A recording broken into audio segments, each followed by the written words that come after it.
मेरी जिद को बचपना ना समझना, रिश्ता तोड़ भी सकता हूँ, तुम्हें छोड़ भी सकता हूँ। जी हाँ, जब आपके बच्चे ऐसा सोचने लगें, जब आपका बच्चा भी जिद्दी हो जाए या जिद्दी होने की राह पर हो जाए, अपनी जिद मनवाने के लिए कुछ भी करे, तो कोई भी माँ बाप परेशान होगा।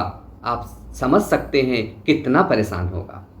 आज इस वीडियो में यह बताऊंगा कि बच्चे जिद्दी कैसे हो जाते हैं, उनके जिद्दी स्वभाव को आप कैसे ख़त्म कर सकते हैं। इसके लिए वीडियो को अंत तक देखें और अभी तक चैनल को सब्सक्राइब ना किया हो तो चैनल को सब्सक्राइब जरूर कर लें। इसी तरह के वीडियो आप तक पहुंचते रहे और अच्छे भविष्य का निर्माण हो सके। मैं एक मानसिक रूप से स्वस्थ बच्चा आपके समक्ष आ पाए, ऐसा हमारा प्रयास है।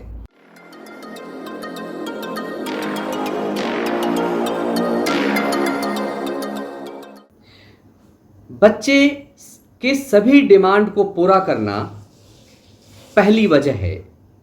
अक्सर देखा गया है कि माता पिता अपने बच्चे की छोटी बड़ी हर मांगे पूरी करते रहते हैं, बिना ये जाने कि कौन सी मांग उसको किस मोड़ पर ले जाएगी और उसको पूरा करने का मकसद क्या है।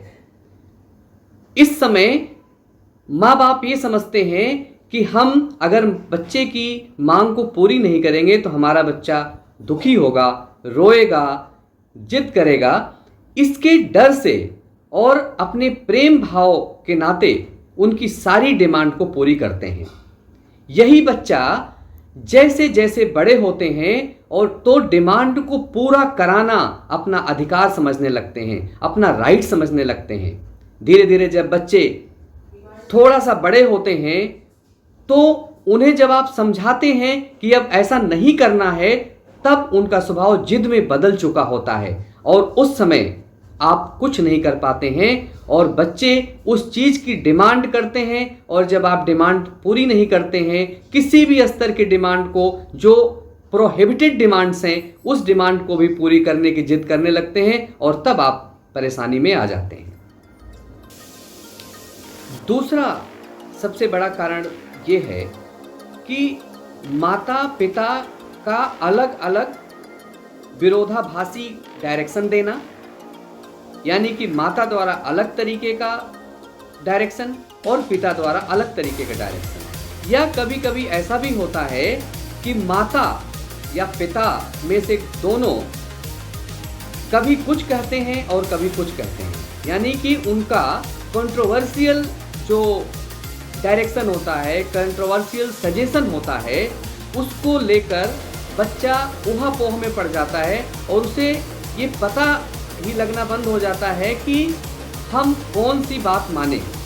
और ऐसी दशा में वो माता पिता के इस मल्टीपल डायरेक्शन के नाते पारस्परिक विरोध फील करता है, म्यूचुअल विरोध उसको महसूस होता है और जिसके नाते उसको अपनी बात के अलावा और दूसरी बातें समझ में ही नहीं आती हैं।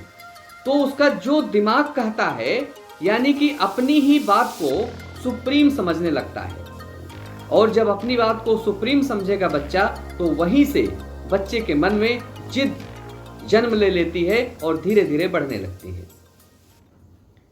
माता पिता द्वारा बच्चे को हर बात पर डांटना, डराना, उनको नेगेटिव सजेशन देना, नेगेटिव इन्फोर्समेंट देना, नेगेटिव फीडबैक देना। जैसे फॉर एग्जाम्पल, पढ़ोगे नहीं तो जिंदगी भर परेशान रहोगे, जिंदगी भीख मांगते मांगते तुम्हारी जिंदगी कट जाएगी, खाओगे नहीं तो मर जाओगे, रोग पकड़ लेगा, टीवी देखोगे आंख फूट जाएगी।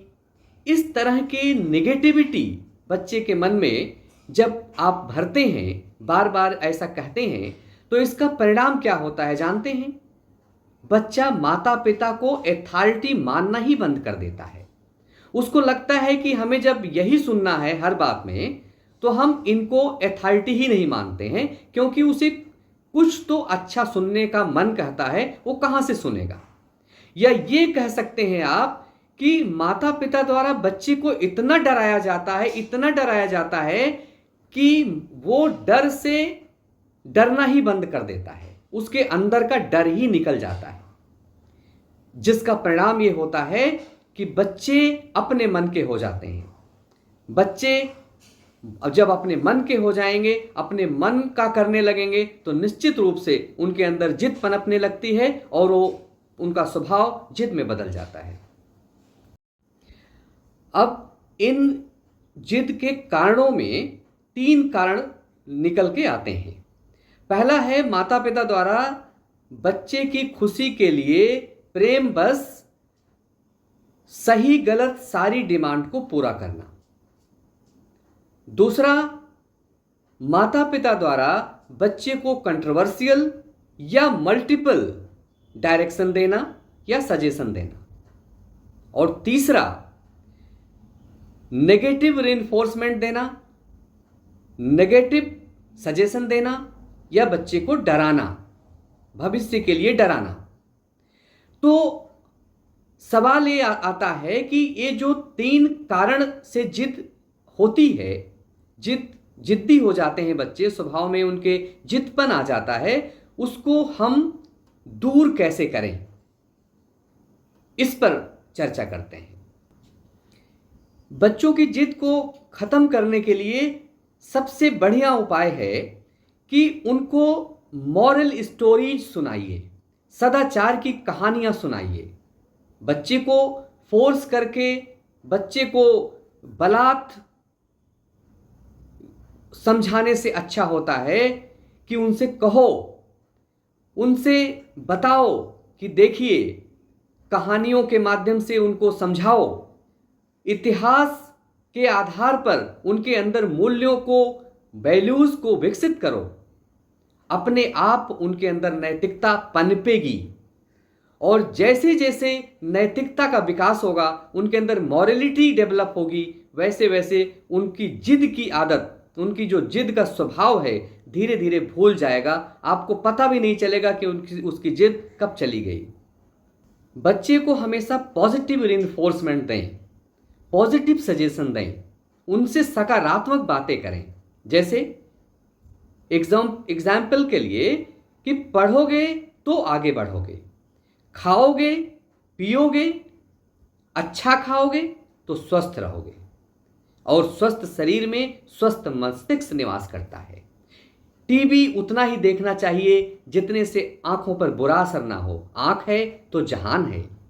अगर हम ऐसा बताते हैं और जब हम ऐसा करते हैं बच्चों के साथ, तो बच्चों में जिद करने की आदत ही नहीं आएगी, उनको जरूरत ही नहीं होगी जिद करने, क्योंकि आप उनके मन का कर रहे हैं और कर वही रहे हैं जो आप नेगेटिव में करते थे, वही अब पॉजिटिव में कर रहे हैं। तो जब आप पॉजिटिव में करेंगे तो निश्चित रूप से उनके अंदर का की जो स्वभाव है जिद करने का, धीरे धीरे धीरे धीरे बैनिश हो जाएगा, गायब हो जाएगा। चाइल्ड साइकोलॉजी को समझते हुए जो सबसे आसान तरीका है और सबसे जरूरी तरीका है, आपको अपने बच्चे के जिद को हटाने के लिए या वो जिद्दी ना हो ऐसा करने के लिए आपको क्या करना है कि 24 घंटे में आपको बिल्कुल कम टाइम होता है, लेकिन ऐसा नहीं होता है कि 10-5 मिनट का टाइम नहीं होता। 24 घंटे में कम से कम 10 मिनट बच्चे को दीजिए। उसके सिर पर अपने हाथ फेरिए, मुस्कुराइए और उसका भाव कुभाव क्या है, उसके मन में क्या है, उसका आकलन करिए। ऐसा आप करेंगे तो आप मानिए कि बच्चों की जिद से छुटकारा पाने का चमत्कारिक रिजल्ट आपको देखने को मिलेगा, निश्चित रूप से। इस वीडियो को शेयर जरूर करें, जिससे ज्यादा से ज्यादा माता पिता को इसका लाभ मिल सके। और चैनल को अभी तक सब्सक्राइब नहीं किया है तो प्लीज चैनल को सब्सक्राइब कर लें।